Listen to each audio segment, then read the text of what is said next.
Hello, my lovelies, and happy Valentine's Day slash happy Galentines Day, happy self love day. Especially thinking of everyone who is single like me, who is seeing everyone else be in love today. We aren't bitter. I just feel like everyone I know is in a relationship. So I am taking preemptive measures to have a lovely, cute little self care day. We have flowers. I'm in a cute little matching set of little satin pajamas with my favorite color on them.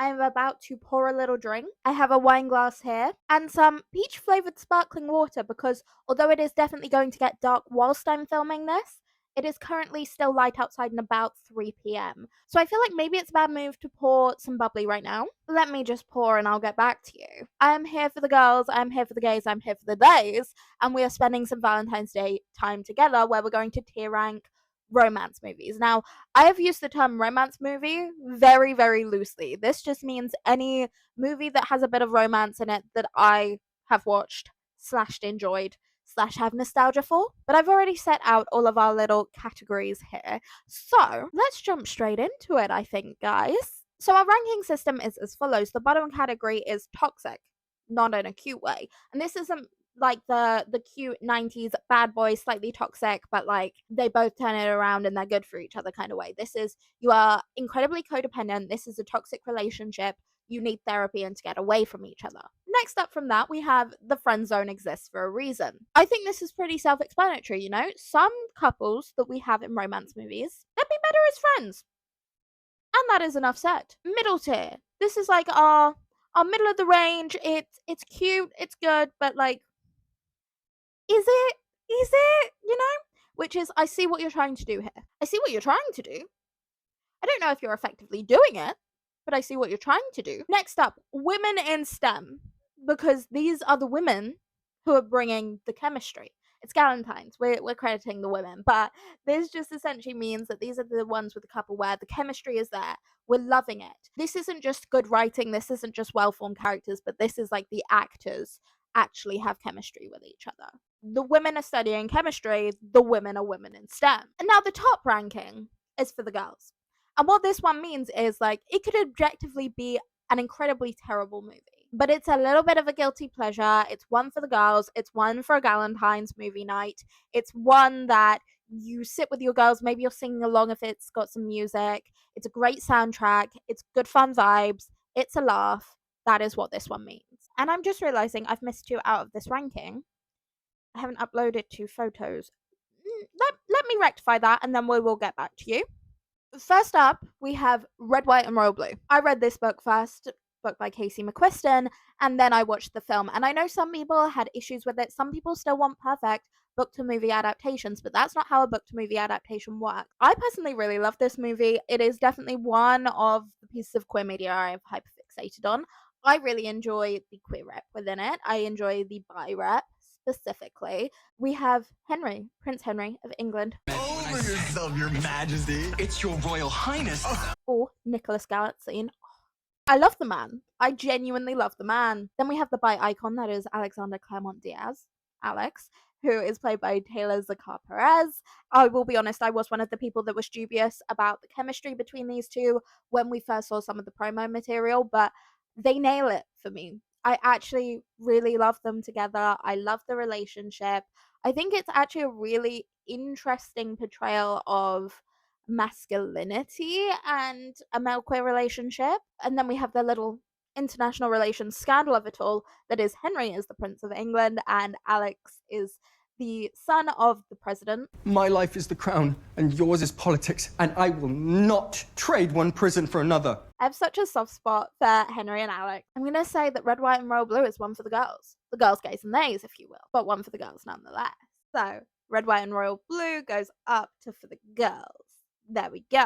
We have one of my all-time favourite films here, and that is Love, Rosie. Now, Love, Rosie, we have Lily Collins and Sam Claflin. They show their relationship throughout kind of the years from when they're teenagers together. We get brief glimpses of them as kids, but really from when they're teenagers together, when they're in school, and as they grow up. Their relationship is so well developed, really nuanced as well, and you can tell there's meant to be history between them. To be really clear and really precise.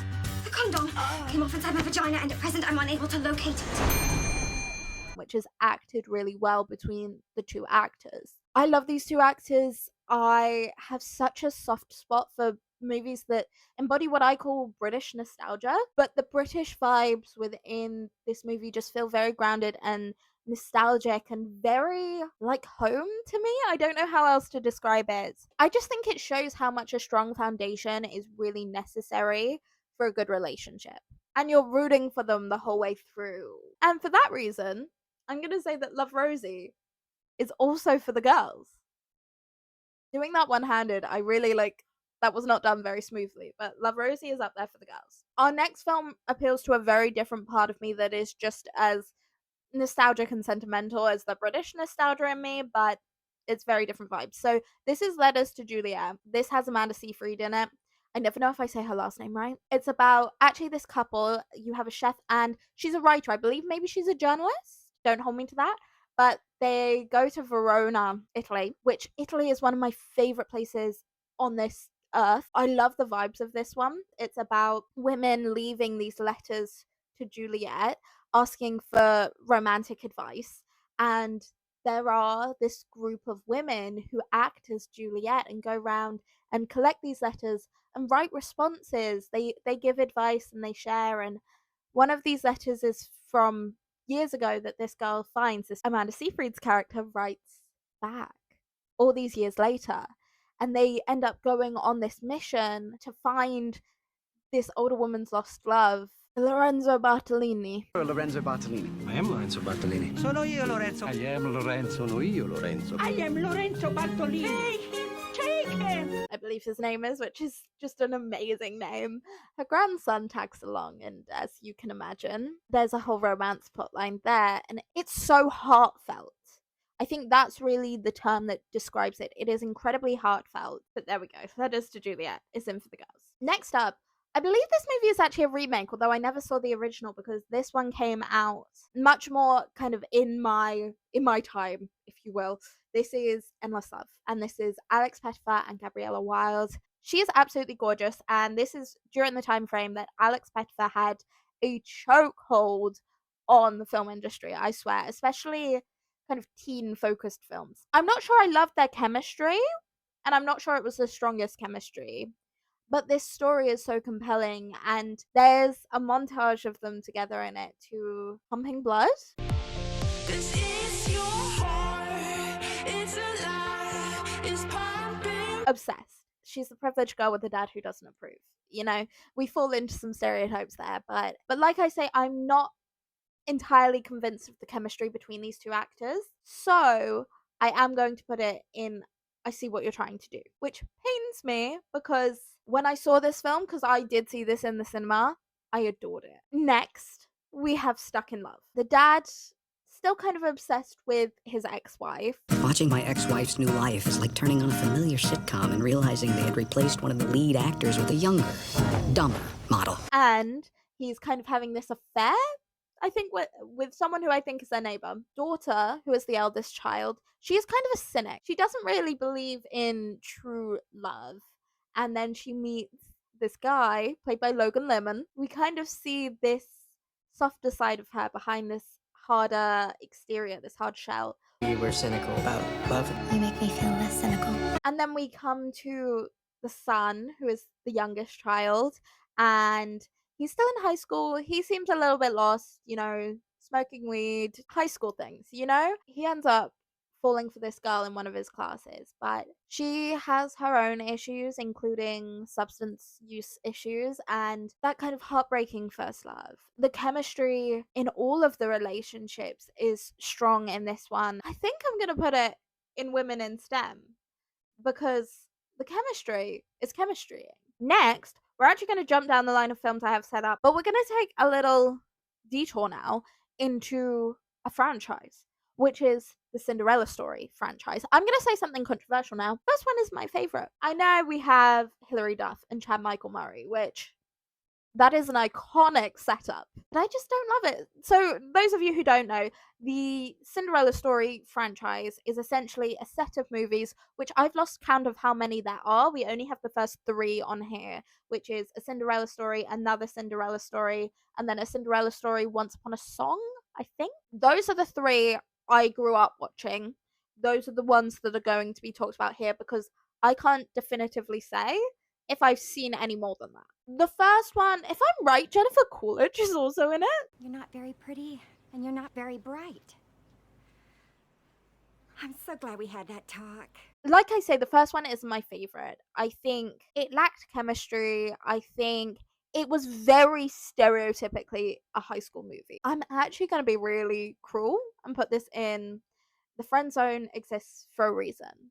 Because I think this movie, in actuality, they just all could have been nicer to each other and they all could have been a really cool group of friends. Next up, we have another Cinderella story, which has Selena Gomez in it. This is also kind of dance infused. I think she's trying to get a dance scholarship, go to a dance school, and maybe even be Juilliard because it's normally Juilliard. And he is a pop star who used to go to this high school. Now, the one thing that's a little bit weird about this movie is if you look up the age difference between the two main actors, that's a bit icky. But I do actually like the characters more in this than a Cinderella story. So it's gonna go in, I see what you're trying to do, although I will always say that the dancing with the mirror, Something happens when you grow. Earth beneath you starts to move. It's so bad, I'm looking at you. iconic. I feel like I need to recreate that. I feel like I need to get my girls and we need to learn that routine. On to movie number 3, which was a Cinderella story once upon a song. Here we have Lucy Hale. Now this is all about she is a singer-songwriter. There is a singing competition. Her stepsister can't sing, claims one of Lucy Hale's character's songs as her own, so makes Lucy Hale sing for her, and then this gets obviously exposed at the end, blah blah blah. The fact that the song lyrics literally go, I went crazy for that as a kid. I went crazy for it. I will say Run This Town is still on my playlist to this day. That's how good that song is. So, I feel we have to put I see what you're trying to do because I so saw what you were trying to do, but I don't think the romance is the strongest part of this actual film. Okay, we're doing another franchise, which is Camp Rock. Camp Rock 1 and Camp Rock 2. Camp Rock was the one that I was slightly obsessed with as a child. Now, I will say, actually thinking about it now after a Cinderella story, the romance in the first Camp Rock is kind of giving Cinderella retelling. The girl with the voice. She Great is looking for the girl with the boy. They start to kind of see each other for who they are when she's pretending to be someone she's not, and I was obsessed with it as a kid. So I think Camp Rock is going to go in Women in STEM because Demi Lovato and Joe Jonas, they had chemistry. They did well together. Now Camp Rock 2 I feel is superior. Okay, we're ignoring the fact how they go into Camp Star with the Camp Rock and the stomping. Yeah, we're ignoring that for a second, but wouldn't change a thing. The tension and the stresses on their relationship becoming back stronger. I loved it. I love that Nick Jonas's character got a little romance, star-crossed lovers vibe. Then we had Kevin Jonas's character and his birdhouse. It stands up still. One of the last nights I still lived in Durham, me and my girls, we sat on my couch, we ordered pizza, and we watched Camp Rock 2. And I have no regrets. It was a fun night.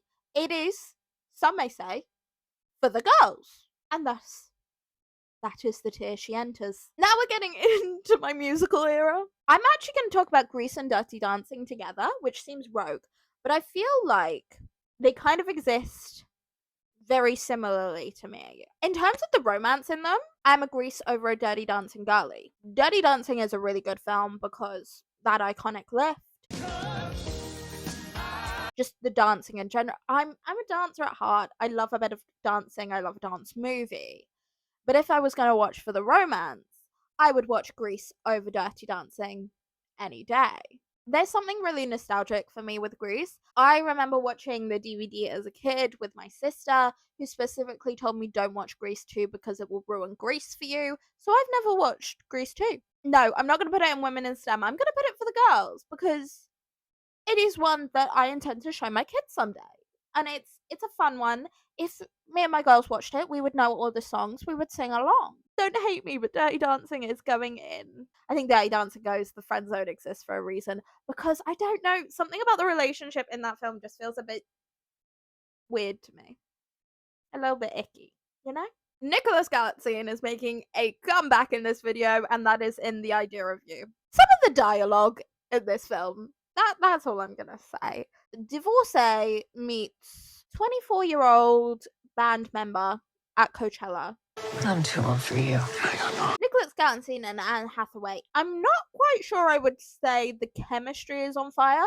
Their respect for each other as individuals and their friendship, that is what I see in The Idea of You. I think their friendship together as people. I see what you're trying to do.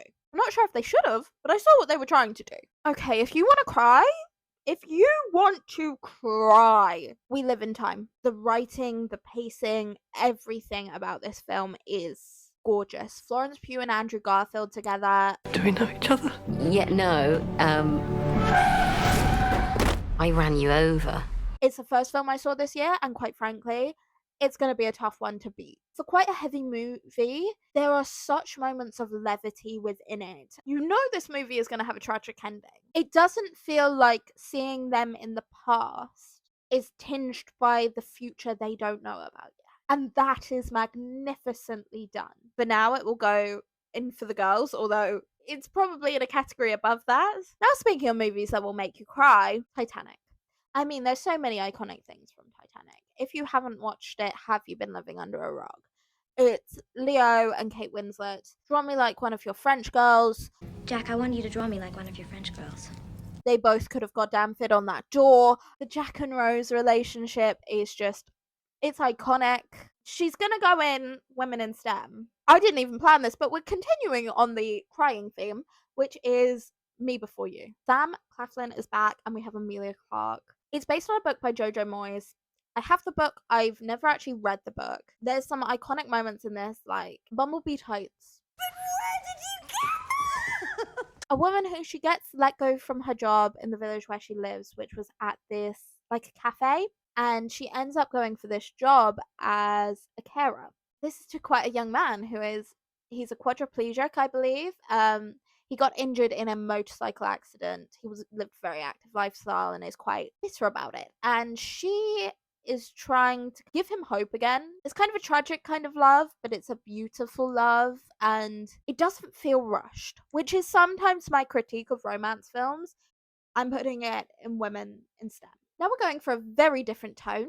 Teen Beach Movie, Maya Mitchell and Ross Lynch. I will say I've only put the first one in this because I don't think I ever even watched the second one. This came out very much to the end of my Disney Channel watching days. It's kind of giving West Side Story. I think it's really fun. There's some really good songs in it. The dancing's amazing. Do I think Teen Beach Movie is as iconic as Camp Rock or High School Musical? No. But do I think it's good fun? Yes. It's going in. I see what you're trying to do. Let's do all the Nicholas Sparks films on here together. I'm going to give some Nicholas Sparks opinions that are probably quite controversial, but I'm going to do it anyway. My first ever film that I watched, which was a Nicholas Sparks adaptation, was The Last Song, which is Miley Cyrus and Liam Hemsworth. She could have been a pianist going to Juilliard, but she stopped playing after her parents' divorce. She's troubled. She got picked up for shoplifting. And then this sunshine boy, volleyball player, works at the aquarium. Give me a hand up.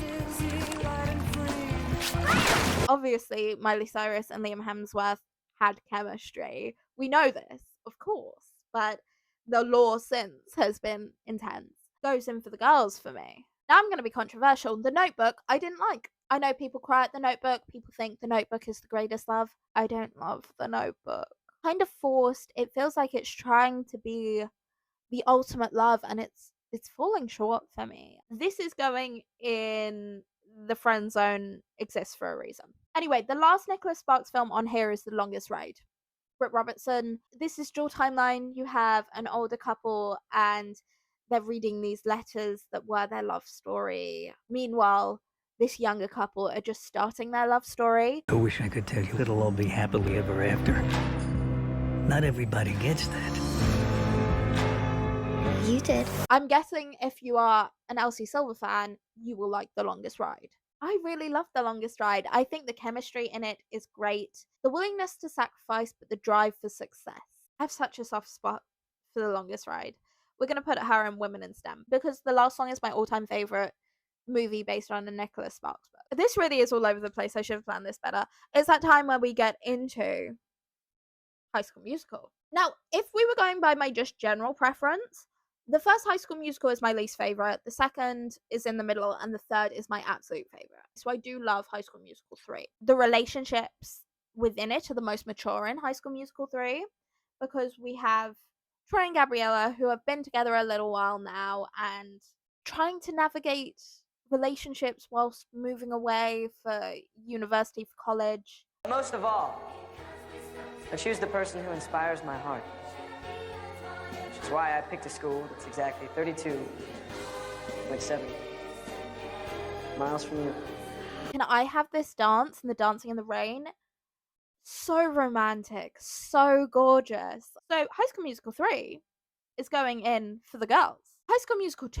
I love that we got to see some tension and some resolution within Troy and Gabriella's relationship because yes, not every relationship is smooth. This movie actually for me solidified, give us Sharpay Evans as an icon in and of herself. Stop having her try and chase Troy. I think High School Musical 2 is Women in STEM. That slightly more dynamic and believable and complex relationship between Troy and Gabriella. We see the possibility of Sharpay Evans being in a relationship with herself.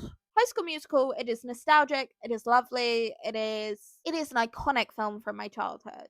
But in terms of the romance, I didn't love it. I see what you're trying to do.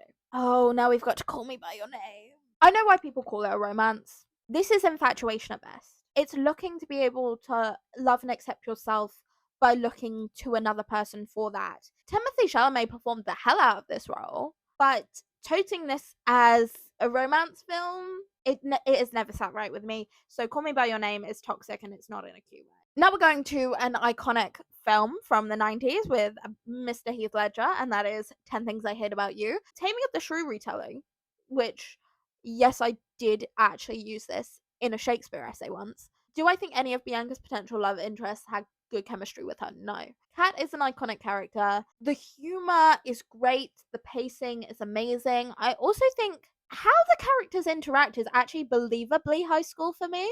I want to say it's Meredith, but I might be wrong. Kat's best friend, who is just in a parasocial relationship with Shakespeare, kind of iconic. 10 Things I Hate About You.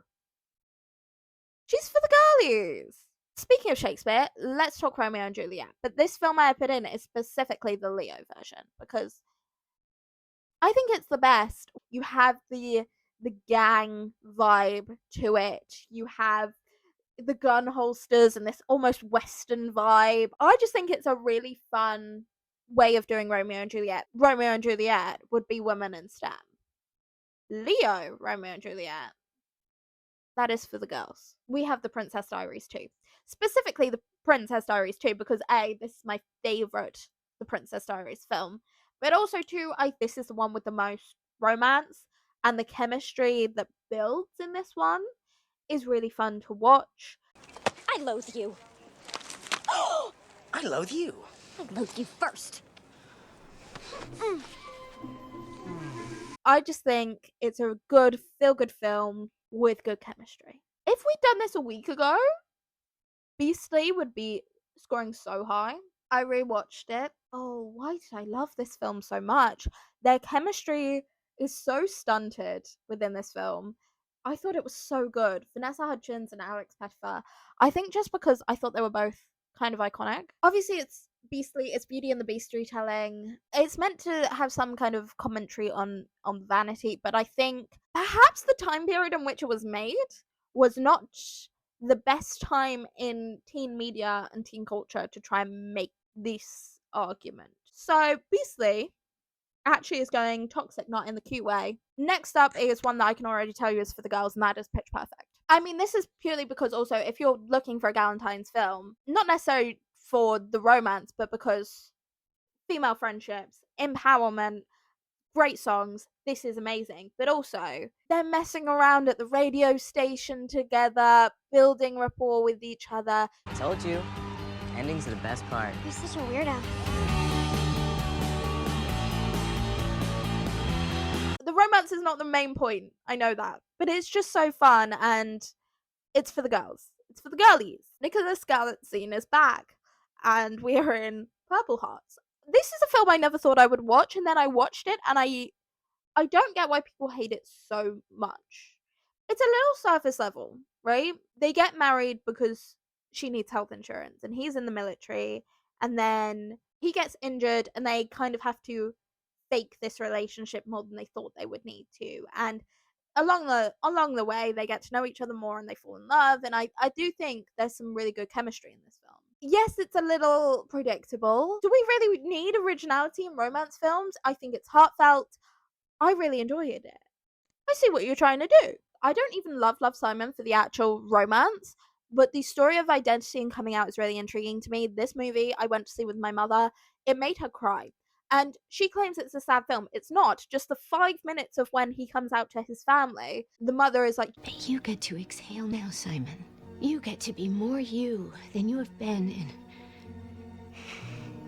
in a very long time. But the emails is a really fun touch. Even though we don't technically know who Blue is throughout the film, you kind of do, and it's interesting getting to see them interact in their emails versus in person. It's going women in STEM, even though a very big point of this film is that women aren't really involved in the romance. A 2014 classic now, which is The Fault in Our Stars. It's a tragic love story. It's also weird when you look at the fact that Shailene Woodley and Ansel Elgort then play brother and sister in Divergent, but we don't think about it too much. You unfortunately knew that there was going to be a tragedy in the end, but it felt very alive, and I very much enjoyed that. Do I think these two actors have the most chemistry in the world, though? I think what I value the most in the relationship depicted isn't actually the romance between them, but the tragedy of young love when both of them know it's probably not going to work, but they want to try anyway. They want to live for what they have left. I'm going in the friend zone exists for a reason, because actually the support they provide each other with, I think in some ways it would have been just as tragic if they just were really good friends and they would be able to be there for each other in that way. Next we have LOL, which is the other Miley Cyrus film I was talking about that was on this list. Now LOL, I watched this for the first time when I was like 10, and this was the first film I saw Miley Cyrus in post the Hannah Montana era. This has Miley Cyrus, Demi Moore's in this. I think this is the first thing I ever saw Demi Moore in. Douglas Booth is in this. There's some really interesting depictions of just high school life, the relationships between teenagers and parents, secrecy within teenagehood, also discussions of relationships, friendship, intimacy, sex, partying as teenagers. It's still one of my guilty pleasure movies to watch. I still really enjoy it. It's still really comforting for me to watch. I mean, I wanted Miley Cyrus's style in this, and I think that you can see that influenced me through my teen years. But I think their chemistry was played well together as well. Lawless for the girls. Lawless for the girls. Now, one that is definitely for the girls is Mamma Mia. Oh my god. Now, again, this is like your girls' night end movie. Lay all your love on me, and then obviously the drama with Donna and the three potential fathers. It is so fun. It's gorgeous. I want to see the stage show of Mamma Mia because I've never seen it. The songs are infectious. It's one you can sing to. She is for the girlies. For some reason, Call Me By Your Name is on here twice, so we're just going to move her. Then we have two more left. These are British classics to me. The first one up is Wild Child. Emma Roberts, very troubled LA girl sent to English boarding school, dyes her hair brunette and takes out the extensions, and suddenly she looks like her mother who went to this school, and she's playing lacrosse and she gets involved and she transforms.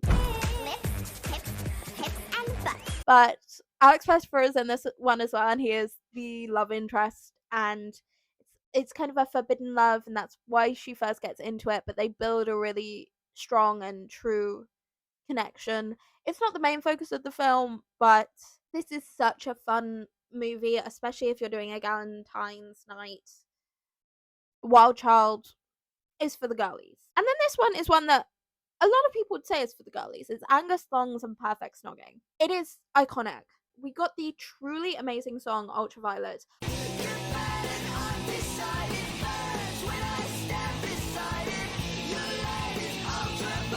which is still on all of my party playlists. I think we had it on every party playlist for when we'd host a lot in our second year house. I don't love this film. Again, it's a little bit boring to me. Even when I was probably the target demographic for it, I didn't love it. It didn't click with me. But I can see why it does click with people. So it goes in, I see what you're trying to do. So, that brings us to the end of this ranking, and what is probably quite a long video, although I'm going to try and edit this down to be as succinct as possible. As expected, our For the Girlies, for the girls, for the girls, gays, and they section, it is the biggest. It is Red, White, and Royal Blue. It's Love Rosie. It's Letters to Juliet. It's Camp Rock 2. Grease. We Live in Time. The Last Song. High School Musical 3. 10 Things I Hate About You. Romeo and Juliet with Leo. Pitch Perfect. LOL. Mamma Mia. Or Wild Child. If I was having Galentine's Girls' Night movie night, those are the films that I would be suggesting. I have been rambling for over an hour, but if you disagree with me, let me know your thoughts. What do you think should have been rated higher? What do you think I rated too highly? We love a little respectful sharing of opinions here. And if you are having a Galentine's night and decide to watch any of these films, let me know if you do. Otherwise, that is everything from me. Enjoy Valentine's Day / Galentine's Day.